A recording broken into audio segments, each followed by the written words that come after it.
छत्रपति संभाजी महाराज की मृत्यु के बाद क्या हुआ?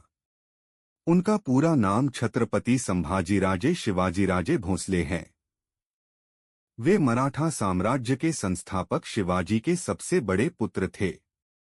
संभाजी की मृत्यु के बाद मराठा साम्राज्य में अव्यवस्था फैल गई और उनके छोटे सौतेले भाई राजाराम प्रथम ने गद्दी संभाली। राजाराम ने मराठा राजधानी को दूर दक्षिण में जिंजी में स्थानांतरित कर दिया, जबकि संताजी घोरपड़े और धनजी जाधव के नेतृत्व में मराठा गुरिल्ला लड़ाके मुगल सेना को परेशान करते रहे। अपनी रणनीतिक प्रतिभा के बावजूद महारानी येसुबाई और उनके छोटे बेटे शाहू महाराज को अंततः 1689 में औरंगजेब ने पकड़ लिया। उन्हें मुगलों ने बंदी बना लिया, जहां उन्हें मराठा विद्रोह को दबाने के लिए राजनीतिक बंधकों के रूप में इस्तेमाल किया गया। औरंगजेब की हार और मराठों का उदय। जैसे जैसे औरंगजेब की उम्र बढ़ती गई, उसे मराठों के निरंतर प्रतिरोध को दबाना मुश्किल होता गया। येसुबाई और शाहू महाराज को बंदी बनाए रखने के बावजूद मराठों ने अपने खोए हुए इलाकों को वापस पाना जारी रखा।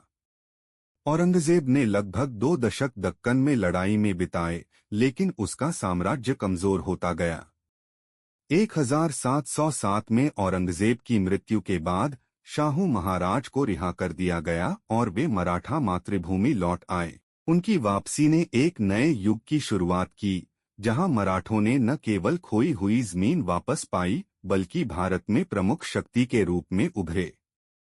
एक समय का शक्तिशाली मुगल साम्राज्य ढह गया और उसके शासक मराठा प्रभाव के तहत सिर्फ कठपुतली बनकर रह गए।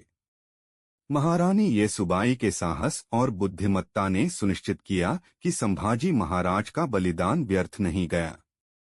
उनके प्रयासों ने मराठा प्रतिरोध को जीवित रखा, जिसके परिणामस्वरूप भारत में मुगल शासन का पतन हुआ।